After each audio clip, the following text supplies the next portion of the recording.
আসসালামু আলাইকুম ওয়া রাহমাতুল্লাহি ওয়া বারাকাতুহু।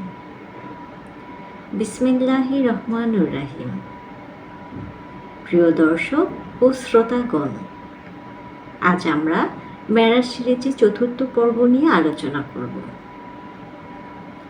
এই পর্বে মেরাজের আত্মিক ও আধ্যাত্মিক শিক্ষা, আত্মশুদ্ধি ও আধ্যাত্মিক উন্নতি, আল্লাহর প্রতি আনুগত্য, নামাজের গুরুত্ব এবং মানব জীবনে মেরাজের প্রভাব তুলে ধরার চেষ্টা করব। প্রথম বিষয়, মেরাজের আত্মিক শিক্ষা। মেরাজ এমন এক অধ্যায় যেখানে রাসূল সাল্লাল্লাহু আলাইহি ওয়াসাল্লাম আল্লাহর সান্নিধ্যে পৌঁছেছিলেন। এই ঘটনা আমাদের শেখায় যে আত্মিক উন্নতির জন্য আল্লাহর পথে চলা আত্মাবশ্যক। আত্মশুদ্ধি। মেরাজের শিক্ষা হলো আমাদের নিজেদের পাপ ও মন্দ চিন্তা থেকে মুক্ত করতে হবে। আল্লাহর সন্তুষ্টির জন্য আমাদের মনকে পবিত্র করতে হবে। ধ্যান, প্রার্থনা এবং সৎকর্মের মাধ্যমে আত্মিক উন্নতি সম্ভব। আধ্যাত্মিক উন্নতি। মেরাজ আমাদের মনে করিয়ে দেয় যে এই দুনিয়ায় শুধুমাত্র পরীক্ষার স্থান। আমাদের লক্ষ্য হওয়া উচিত আখিরাতে আল্লাহর সান্নিধ্য লাভ করা। দ্বিতীয় বিষয়,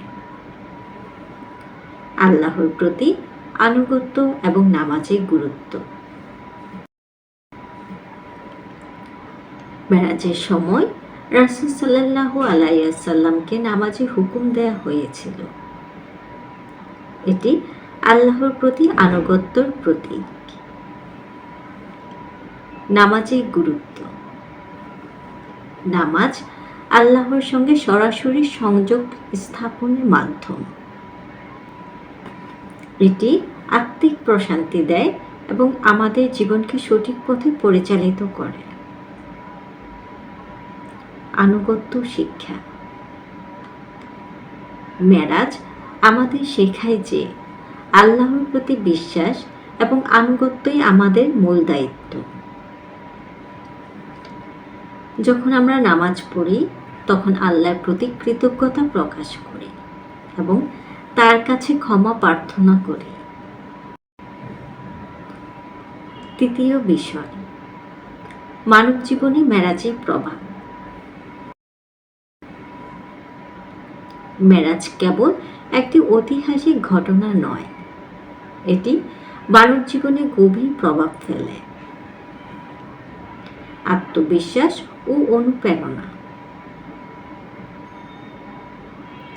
মেরাজ আমাদের শেখায় যে সব ধরনের বাধা অতিক্রম করে আল্লাহর পথে অগ্রসর হতে হবে। এই ঘটনা রাসূল সাল্লাল্লাহু আলাইহি ওয়াসাল্লামের জীবনে সংকটময় মুহূর্তে এক বিশাল অনুপ্রেরণা হয়ে আসে। নৈতিক উন্নতি।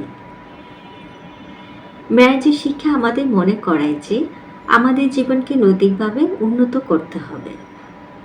আল্লাহর প্রতি শ্রদ্ধাশীল থেকে আমাদের সমাজে শান্তি এবং সুবিচার প্রতিষ্ঠা করতে হবে।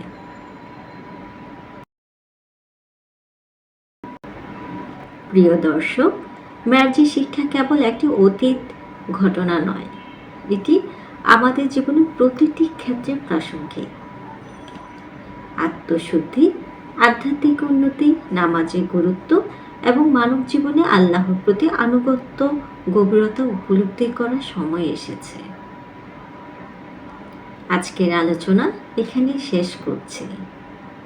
আগামী পর্বে আমরা মেরাজের আরেকটি গুরুত্বপূর্ণ দিক নিয়ে কথা বলবো। প্রিয় দর্শক, আপনাদের যদি কোনো প্রশ্ন থাকে তাহলে কমেন্টে জানাবেন। আল্লাহ চাহে তো আমি উত্তর দেওয়ার চেষ্টা করব। খোদা হাফেজ।